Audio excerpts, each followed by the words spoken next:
দুর্গাপুরের city centre বাস স্ট্যান্ডে বর্ধমান দুর্গাপুর লোকসভা কেন্দ্রের তৃণমূল প্রার্থী কীর্তি আজাদের সমর্থনে এক নির্বাচনী সভার আয়োজন করা হয় Durgapur CNG auto rickshaw operator ইউনিয়নের উদ্যোগে। অনুষ্ঠানে প্রধান বক্তা হিসেবে উপস্থিত ছিলেন কীর্তি আজাদ। উপস্থিত ছিলেন দক্ষিণবঙ্গ রাষ্ট্রীয় পরিবহন সংস্থার চেয়ারম্যান তথা তৃণমূল নেতা সুভাষ মণ্ডল, আইএনটিটিইউসি পশ্চিম বর্ধমান জেলার সভাপতি অভিজিৎ ঘটক, তৃণমূলের শ্রমিক নেতা দীপঙ্কর লাহা সহ প্রমুখ। এদিন কীর্তি আজাদ তার বক্তব্যে আগাগোড়ায় কেন্দ্রের শাসক দল বিজেপির বিরুদ্ধে আক্রমণ শানান। কেন্দ্রের আবাস যোজনা থেকে বিভিন্ন প্রকল্পে বাংলাকে বঞ্চিত করার অভিযোগ তুলে প্রতিবাদে সোচ্চার হন তিনি। आप देखिएगा अभी ग्रेफाइट की इन्होंने बात की। हम शुरू में ही आए थे तो ग्रेफाइट इंडिया में समस्या हो गया। हमारे जो वहां पे टरबाइन चलाते हैं, टरबाइन चलाना सबसे आवश्यक होता है और टरबाइन वालों को परमानेंट नौकरी थी, उन लोगों को कॉन्ट्रैक्ट में ले रहे थे। और जब किसी को आप कॉन्ट्रैक्ट में लेते हैं परमानेंट नौकरी से, तो जो स्वास्थ्य के लिए पैसा मिलता है, घर के लिए मिलता है, टीएडीए मिलता है, एचआरए मिलता है, बेसिक होता है, वो सब खत्म हो जाता है। और जो आदमी कॉन्ट्रैक्ट पे ठेकेदार आपको लेता है, फिर वो अपने मन मर्जी से आपको पैसा देता है। तो जो लोग इतने सालों से वहां पर काम कर रहे थे, उनके साथ अन्याय न हो, तो हम Indian national Trinamool trade union Congress के साथ वहां पर गए।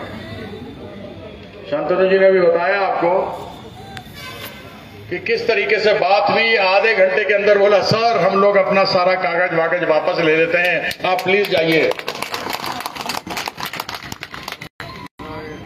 तो जो आदमी मेहनत मजदूरी करता है, दिन भर घूमता है, आप जैसे लोग सवारी उठाता है, ले जाता है, लाता है, आप लोगों को सच में मेरा बड़ा सलाम है।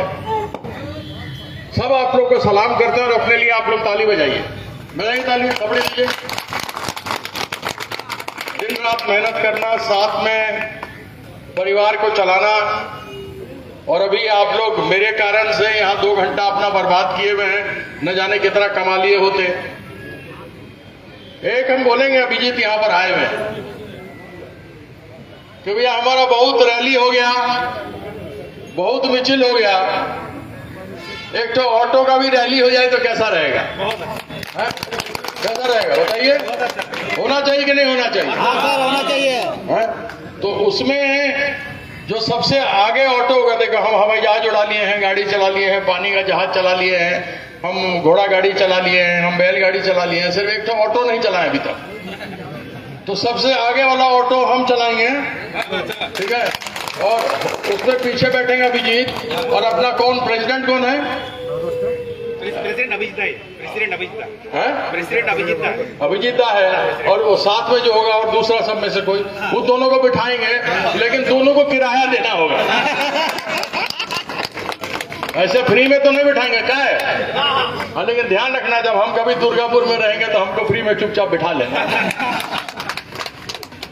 तो सच में आप लोग के बीच में हमको दीदी भेजी है। हमको दीदी बोले, छोड़ो पीछा तुम घर, तुम यहां आओ, ये बंगाल है, तुम मिथिला के हो, मिथिला की संस्कृति बंगाल की संस्कृति एक है, और इस संस्कृति को जोड़ो। तो हम भी, मेरा संस्कार, मेरी संस्कृति, मेरा पूजो जैसा बंगाल में होता है वैसे मेरे मिथिला में होता है। और सच में ऐसा लगता है कि हम कहीं बाहर नहीं, अपने घर में ही आए हैं। जैसे पानी में चीनी घुल जाता है, वैसे यहाँ के संस्कार, संस्कृति और परंपरा से कीर्ति आजाद घुल चुका है। और जब दीदी बोल दी तो फिर जीना यहाँ, मरना यहाँ, उसके सिवा जाना कहाँ। आप लोग के साथ ही रहेंगे, आप लोग के साथ ही मिलेंगे, आप लोग के साथ ही काम करेंगे। और एक चीज का वादा है, मेरा इश्तिहार नहीं लगेगा सड़क पे, गुमशुदा की तलाश, ऐसे सालूवालिया को पता करो, जो बताएगा 10,000 रुपए इनाम। अभी आलूवालिया साहब कह रहे थे कि अर्जुन की आंख रखो। हम परसों से सालूवालिया साहब को 5 साल तक यहां देखा नहीं कोई, एकदम से आसनसोल में प्रकट हुए। जैसे भगवान प्रकट होते हैं वैसे वो प्रकट हुए, और आलूवालिया साहब बोले कि हम देश दुनिया घूम लिए हैं, अब हम अपने आसनसोल में आए, अपने घर आए हैं। मतलब देश दुनिया 30, 35, 40 साल का राजनीति करने के बाद वो घर पहुंचे, हमको कहते हैं कि अर्जुन का आंख रखें। हम उनसे बोलते हैं आप कम से कम अंगद का पांव रखिए, कहीं एक जगह तो बैठिए। दार्जिलिंग, यहाँ आसनसोल, अब यह तो पूछना चाहिए ना भारतीय जनता पार्टी वालों से कि यहां वाला पैकिंग करके, दुर्गापुर बर्धमान वाला पैकिंग करके चला गया कहां? आसनसोल। और मिदनापुर वाला महिषासुर पैकिंग होकर के आ गया कहां? अब महिषासुर न कहे तो क्या कहें? रावण मां सीता का अपमान किया कि नहीं किया? उसका वंश समाप्त हो गया कि नहीं हो गया? हो गया कि नहीं? रक्तबीज मां काली का अपमान किया, उसका वंश समाप्त हो गया। महिषासुर दुर्गा मां का अपमान किया, उसका वंश समाप्त हो गया। कौरव लोग द्रौपदी का अपमान किया, उसका वंश समाप्त हो गया। अब बारी है इस कलयुगी महिषासुर की, जो आया है कहां? हाँ, मालूम है ना कौन है? हैं? कौन है? ओ, जो आदमी, आप लोग सब यहाँ आदमी खड़े हैं, आप लोग अपनी माँ का सम्मान करते हैं कि नहीं करते हैं? बहन का सम्मान करते हैं कि नहीं करते हैं? किसी और की माँ हो उसको माँ मानते हैं कि नहीं मानते हैं? बोलिए, मानते हैं ना? किसी और की बहन हो उसको अपना बहन मानते हैं कि नहीं? क्योंकि नारी मां नहीं, मां प्रकृति है, अगर मां नहीं तो संसार नहीं। हम लोग को 9 महीना पेट तक मां पाली, उसके बाद हम लोग जन्मे। गरीब परिवार में मां भूखी सो जाती है लेकिन अपने बच्चा को भूखा नहीं सोने देती।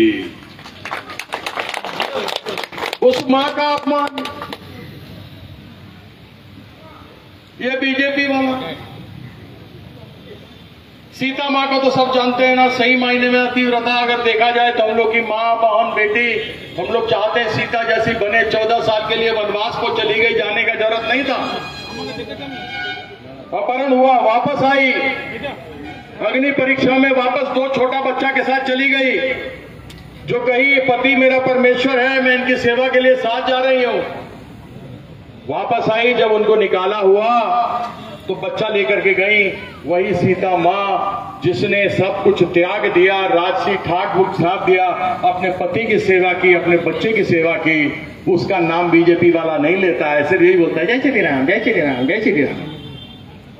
बोलते हैं ना, पहले देवी का नाम आता है देवता के पहले बोलिए गौरी आता है ना, शंकर के पहले गौरी शंकर, लक्ष्मी नारायण, राधा कृष्ण। वैसे सीताराम क्यों नहीं?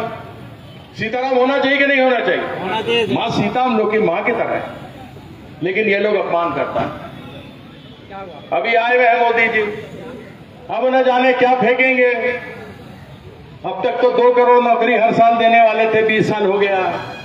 एक ये भी कहे थे कि 15-15 लाख टका सबके अकाउंट में आएगा। बोला था ना, 15 टका ना मिला नहीं, खाली फेंकते हैं। क्या गारंटी? काला धन आया क्या? नहीं आया। बंगाल को जो इतना बोल के गए थे, अब की बार 200 पार 100 के अंदर रह गए। बंगाल का पैसा आया क्या? अभी बोल रहे थे लोग मेरा अपमान करता है। अरे अपमान तो उसी का करेंगे जिसका मान होगा। तुमने यहां आकर के जब दीदी ओ दीदी कर दिया, उसी समय तुम्हारा मान खत्म हो गया, क्योंकि तुमने नारी का जो सम्मान होना चाहिए, जो महिला का सम्मान होना चाहिए, तुमने नहीं किया। दुर्गापुर থেকে Chanchal Chowdhury report, canvas time. কাজের প্রেসার, চাইছেন একটু রিল্যাক্স, একদিনের উইকেন্ডে শহর থেকে দূরে কোথাও যেতে চাইছেন, কিন্তু যাবেন কোথায় ভেবে উঠতে পারছেন না। চলুন না ঘুরে আসি তারাপীঠ। আর তারাপীঠ মানেই মধু মমতা হোটেল অ্যান্ড রিসর্ট, যেখানে গেলে আপনার মাইন্ড একদম ফ্রেশ। তাজা অক্সিজেন সাথে গ্রাম্য পরিবেশ আপনাকে হাতছানি দেবে। AC deluxe room, swimming pool, gymnasium, indoor games আর সাথে আপনার পছন্দের মতন ডিশ। এছাড়াও যে কোনো সামাজিক অনুষ্ঠানে আজই বুক করতে পারেন মধু মমতা হোটেল অ্যান্ড রিসর্টের ব্যাংকোয়েট হল। রাত জাগা তারাদের সাথে পরিবার বা বন্ধু বান্ধবের সাথে আপনিও সময় কাটাতে পারেন হোটেলের লনে। তাই ভুলবেন না, তারাপীঠ মানে hotel Madhu Mamata and resort. ঠিকানা hotel Madhu Mamata and resort, Tarapith, Tarapith road, Indian Oil petrol পাম্পের ঠিক বিপরীতেই, তারাপীঠ, বীরভূম। যোগাযোগ নম্বর 9775555599 অথবা 9002410083। বীরভূম মানেই তারাপীঠ, আর তারাপীঠ মানেই মধু মমতা হোটেল অ্যান্ড রিসর্ট। প্রিয়জনের অসুস্থতায় দিশাহীন, চিকিৎসার সঠিক দিশা পেতে ফোন করুন 7477716138, 7477717139 এই নম্বরে। শহর দুর্গাপুরে চিকিৎসার নতুন দিশা Life Care hospital. Life Care takes care of your health. প্রবীণদের জন্য রয়েছে বিশেষ ছাড়। স্বাস্থ্য সাথী সহ সমস্ত মেডিক্লেম ইন্স্যুরেন্সের চট জলদি সমাধান। অভিজ্ঞ চিকিৎসক মন্ডলীর দ্বারা সঠিক রোগের নির্ধারণ ও চিকিৎসা। সিটি সেন্টারে ডক্টরস কলোনির পাশেই বর্তমানে শহরের চিকিৎসার অন্যতম epicentre life Care hospital, passion for care and cure.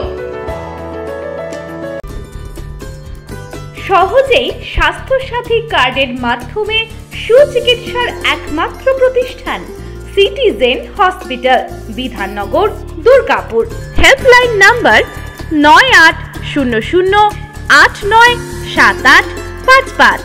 অ্যাপয়েন্টমেন্টের জন্য ফোন করুন 7477783932 কিংবা 9933475697 এই নম্বরে।